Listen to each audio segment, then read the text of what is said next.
Most gardeners think the only way to get fluffy, fertile soil with great drainage is to build raised beds.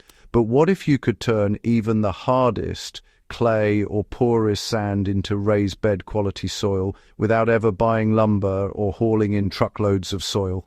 That's exactly what the old-timers called the compost tunnel method does. It's a simple, underground trick that supercharges the soil from below, builds humus fast, and transforms dead ground into a living, self-feeding system. I've seen this method outperform many raised beds in both yield and soil structure, and once you understand how it works, you'll never look at your garden rows the same way again. The compost tunnel works from below the surface, not above it. Unlike traditional composting that happens in a pile or bin, the compost tunnel takes decomposition underground, right where your plant roots need it. The idea is simple. Instead of composting in a heap, you dig a trench or tunnel through your garden bed, fill it with organic material and cover it with soil. As that material breaks down, it feeds the surrounding soil, aerates the structure, and turns compacted dirt into rich, black loam. It's like installing a natural compost system directly beneath your plants. The key to this method is, well, balance. The Amish and other old-world growers who use it never dump raw waste or overload the soil with nitrogen. Instead, they layer materials carefully to mimic what happens on the forest floor. Slow, steady decomposition that builds long-term fertility. The tunnel itself acts like a sponge and a nutrient bank, releasing carbon and nitrogen gradually over months. This allows even poor soils to behave like a perfectly balanced raised bed, but without the costs or constant maintenance. To build a compost tunnel, you start by digging a trench right where you plan to plant. The trench should be about 12 to 18 inches deep and roughly 10 to 12 inches wide. If you're creating a garden row, the tunnel should follow the length of that row, leaving about 18 inches between each trench if you're making multiple lines. Once your trench is open, you'll want to start by laying a base of coarse organic matter, things like twigs, dry corn stalks, shredded bark, or even small branches. This layer, which should be about 3 to 4 inches thick, helps with airflow and, stops everything from getting too compacted. On top of that, add a layer of nitrogen-rich materials such as green weeds, grass clippings, kitchen scraps, or livestock manure. Then, just follow with another carbon layer, leaves, straw, or maybe paper shreddings. The idea here is to alternate carbon-rich browns and nitrogen-rich greens in roughly a 2-to-1 ratio, and keep going like that until the trench is filled almost to the top. Before you cover the trench, it's a good idea to sprinkle a small amount of native soil or finished compost between the layers. This brings in the local microbes and fungi that'll handle all the decomposition for you. When the trench is filled, simply replace the excavated soil over the top, forming a slight mound. And there you have it. That's your compost tunnel. No boards, no bins, and no need for any expensive soil mixes. What really makes this system outperform traditional methods is the micro-environment it creates below ground. As the organic matter decays, it forms channels where, worms and microorganisms just thrive. These tunnels actually become pathways for air and water, exactly what roots need to grow deep and strong. Over time, the structure of the surrounding soil changes completely. It loosens, darkens, and, becomes sponge-like. This effect is most noticeable in hard clay. In just one growing season, the clay begins to crumble as microbial acids and worm activity open up the structure. In sandy soil, the compost tunnel works differently. It acts as a moisture reservoir, holding water and nutrients that would otherwise wash away. Either way, the result is the same. The surrounding soil starts behaving like the fluffy, moisture-balanced mix you'd expect in a raised bed.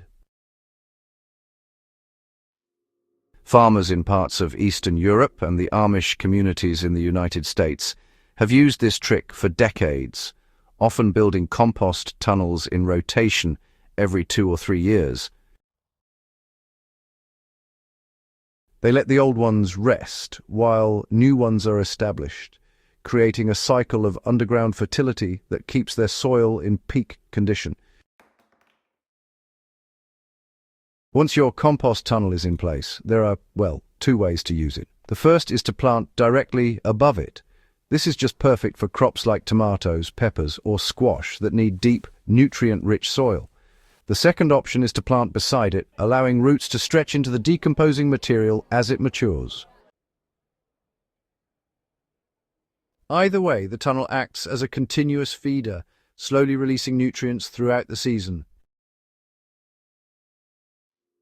If you're planting immediately after building, it's best to let the tunnel rest for about 2 weeks to allow initial heating from decomposition to cool down. After that, you can plant as usual.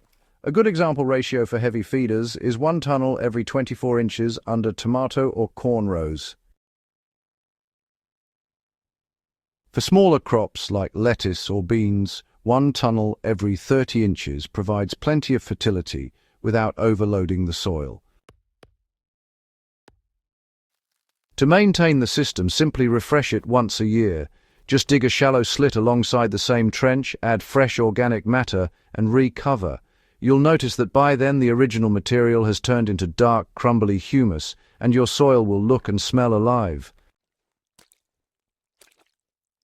One of the biggest benefits of the compost tunnel system is that it replaces the need for constant fertilizer application. Because the decomposition happens underground, nutrients stay protected from sun and wind, and microbial life remains stable even during dry spells. You won't be feeding the plants directly, you'll be feeding the soil, which in turn feeds the plants naturally.